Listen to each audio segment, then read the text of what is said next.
मैं प्रिंस पंडित आपका स्वागत करता हूं अपने YouTube चैनल प्रिंस पंडित पे। प्लीज़ लाइक और शेयर कर दीजिएगा, सब्सक्राइब कर दीजिएगा चैनल को। तो मैं आज आपके लिए एक न्यूज़ लेकर आया हूं, डू नॉट एक्साइज। क्या है डू नॉट एक्साइज? सेबी की तरफ से आया हुआ एक नया रूल ऑप्शंस ट्रेडर वालों के लिए।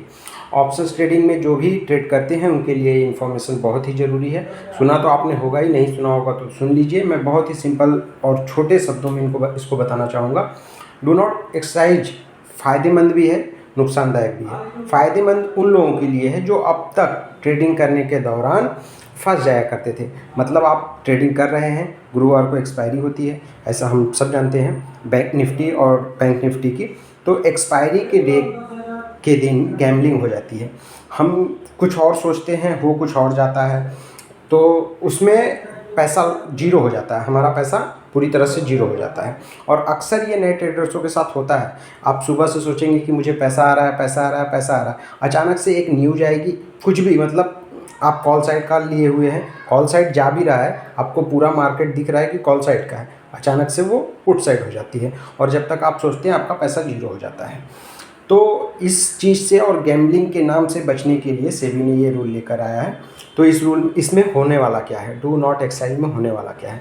इसमें होने वाला ये है कि जैसे आपने किसी भी कंपनी या निफ्टी या बैंक निफ्टी का आपने प्रीमियम लिया। सपोज आपने 17,000, निफ्टी 17,000 पे चल रहा है और 17,000 रुपये का आपने प्रीमियम लिया निफ्टी का, कॉल साइड का प्रीमियम लिया। वो प्रीमियम आपको मिला 100 रुपये का, पर प्रीमियम मिला 100 रुपये का। अब एक्सपायरी के दिन अगर अब तक कैसा था कि अगर 17,000 के नीचे बंद हो जाता है, सपोज 17,000 के नीचे 16,999, 16,998 किसी भी चीज़ पे बंद हो जाता है, तो आपका पैसा क्या हो जाता था? जीरो हो जाता था। जीरो यानी कि आपने 100 रुपये का लिया, 50 का लॉट है, अगर निफ्टी में आप कर रहे हैं तो 100 रुपये का लिया और निफ्टी में आपने 50 का लॉट, यानी 5,000 रुपये आपके लगे हुए हैं और 5,000 रुपये जीरो हो गए और आपको उसका कुछ भी नहीं मिलने वाला है, ना आपका कुछ लगने वाला है, आपका एक्स्ट्रा लॉसेस भी नहीं है, सिर्फ 5,000 रुपये से हिसाब किताब बराबर, वो आपका ब्रोकर समझ लेता था। लेकिन अब ऐसा नहीं होगा, एक्सचेंज या ब्रोकर नहीं समझेंगे। अब ऐसा होगा कि अगर आपने 100 रुपये का प्रीमियम लिया है और वो 17,000 या 17,000 के नीचे बंद हो जाता है या 17,000 के 1-2 रुपये ऊपर भी बंद हो जाता है, तो आप उस 3:30 बजे की एक्सपायरी के दिन 3:30 बजे के पहले अगर आपने उसे पूरी तरह से क्लियर नहीं किया, यानी कि बेचा नहीं, और अगर आपने बेचा, सपोज आप 3:29 पे चाहते हैं, जो भी है 2 रुपये 3 रुपये उसको बेचना चाहते हैं, लेकिन उसको ख़रीदने वाला कोई ख़रीदार नहीं मिला, यानी कि आपने बेच नहीं पाए किसी भी कंडीशन में, या तो आप बेच नहीं पाए या तो आपने बेचना नहीं चाहा। तो जो प्रीमियम बचा है, यानी कि 17,000 रुपये का, जो 17,000 रुपये का चीज़ है या किसी कंपनी का 1,000 रुपये का है, तो उसका आपने 50 शेयर लिया है, तो 50 शेयर का 17,000 इंटू 50 उतना आपके पास होना चाहिए। जैसे कि आपने किसी कंपनी का 1,000 रुपये का प्रीमियम लिया है, 1,000 रुपये कंपनी की वैल्यूएशन है और उसका प्रीमियम आपका 100 रुपये का है। 100 रुपये का तो 5,000 रुपये आपको लग रहे थे, 5,000 में काम हो गया, कितना आपका 50 का लॉट था। तो लेकिन यहाँ पे अब क्या होगा कि आपका वो 1,000 रुपये करके आपको 50, यानी कि आपको 50 इंटू 1,000, 50,000 रुपये आपको देने पड़ेंगे।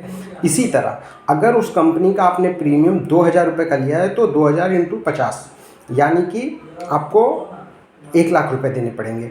50 का लॉट आपका है तो 1,00,000 रुपये देने पड़ेंगे। अब ये किसको देने पड़ेंगे और क्यों लगेंगे पैसे? क्योंकि आपने तो जो लगाया आपका ऑलरेडी लॉस हुआ है। तो ये इसलिए है कि आप वो पैसे, आपने जो गैम्बलिंग किया, आपके पास जो भी आपके पास मौजूद तो था नहीं शेयर, आपने ऑप्शंस में लगाया और ऑप्शंस आपका प्रेडिक्शन गलत हुआ और आपने लॉस किया, तो आपने स्क्वायर ऑफ नहीं किया उसके पहले। तो होगा क्या, उस पैसे को सेबी एक्सचेंज, जो भी NSE या BSE जो भी रहेगी, वो क्या करेगी, आपके पैसे से वो आपको डिलीवरी देगी। डिलीवरी किस चीज़ की देगी?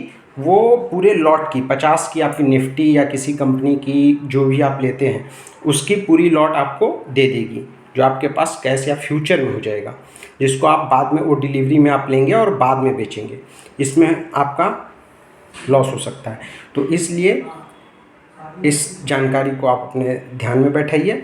और आपको करना क्या है कि गुरुवार को एक्सपायरी होती है, तो अपने सारे पोजीशन को बुधवार को पूरी तरह से क्लियर कर लें और क्लियर करके उसके बाद गुरुवार को लिमिटेड खेलें, जितना कि आप कवर कर सकते हैं।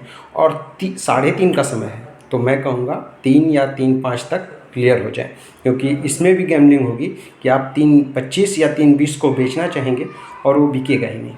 थैंक यू सुनने के लिए। कुछ गलती हुई होगी तो माफ़ कीजिएगा, और अगर अच्छा लगा हो वीडियो तो प्लीज़ लाइक और सब्सक्राइब कीजिएगा चैनल को। Thank you.